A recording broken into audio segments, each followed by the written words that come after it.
কিছুদিন আগে ট্রেন্ড ছিল নারী কিসে আটকায়। অনেকে রকম মন্তব্য করেছিল নারী কিসে আটকায়, নারী টাকায় আটকায়, নারী ভালোবাসায় আটকায়, নারী সুন্দর পুরুষে আটকায়। সেই ট্রেন্ডটা চলে গেছে। এখন পুরুষ কিসে আটকায়? আরে ভাই, পুরুষ তো কিডনিতেও আটকায় না। একজন শখের নারী তার জীবনের সবচাইতে দামি অঙ্গটি একজন পুরুষকে দান করে দিয়েও তাকে আটকানো গেল না। সে আবার পুনরায় সুস্থ হয়ে পরকীয়ায় লিপ্ত হয়ে গেল। এই পুরুষ অভিশপ্ত হোক। এই পুরুষ অভিশপ্ত হয়েছে সারা বাংলাদেশের মানুষের কাছ থেকে, অভিশাপ নিয়েছে একজন নারীর কাছ থেকে, একজন মায়ের কাছ থেকে। এই কুলাঙ্গার পুরুষের বিচার হওয়া দরকার।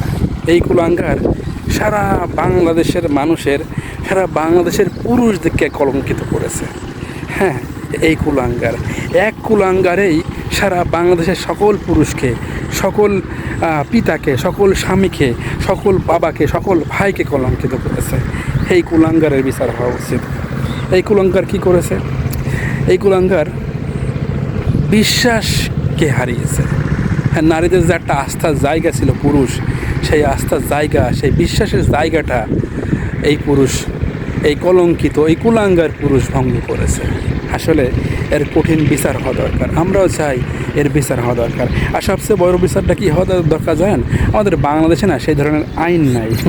এই আবার রিট্রান্সফর্মের মাধ্যমে ওই কিডনি আবার ওই মেয়েটাকে, আমার ওই বোনটাকে দিয়ে দেওয়া উচিত। বিষয়টা এরকম। আসলে তার বিচার হবে কি না জানি না, কিন্তু একটা সত্য কথা বলা যায় যে এটা একটা কলঙ্কিত পুরুষ, সারা বাংলাদেশের পুরুষকে কলঙ্কিত করেছে।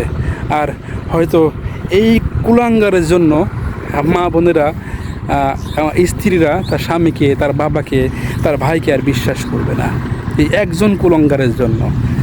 হ্যাঁ, এখন বিষয়টা কি এরকম? না, বিষয়টা এরকম না। বিষয়টা লক্ষ লক্ষ স্ত্রীদের আস্থার জায়গা একজন পুরুষ, লক্ষ লক্ষ মেয়েদের আস্থার জায়গা একজন পুরুষ, একজন বাবা, লক্ষ লক্ষ বোনদের আস্থার জায়গা একজন ভাই।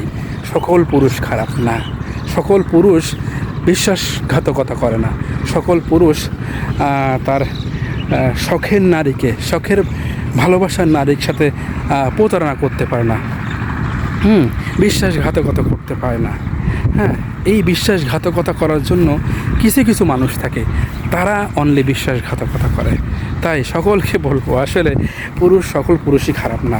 এই ধরনের কুলাঙ্গার সারা বাংলাদেশের মানুষকে, বাংলাদেশের পুরুষকে যেরকম কলঙ্কিত করেছে, এরকম পুরুষের অভাব, এরকম পুরুষের সংখ্যা খুব একটা বেশি না আমাদের বাংলাদেশে, আমার মনে হয় বেশি না। বাট এইরকম পুরুষের সংখ্যা অনেক বেশি, যাকে আস্থা করা যায়, যার উপর ভরসা করা যায়, তাকে ভালোবাসা যায়, তাকে বিশ্বাস করা যায়, এরকম পুরুষের সংখ্যাই বেশি। এরকম নারীও আছে, পুরুষও আসে। বিশ্বাসঘাতক যেরকম নারী হতে পারে, পুরুষও হতে পারে। আমার কাছে সবচেয়ে বড় একটা দাবি, এই পুরুষের বিচার হওয়া উচিত, বিচার করা উচিত, বিচার হওয়া উচিত। হ্যাঁ, সবাই ভালো থাকবেন, সুস্থ থাকবেন এবং ভালো একটা মন্তব্য করে যাবেন এই কুলাঙ্গারকে নিয়ে। আসসালামু আলাইকুম।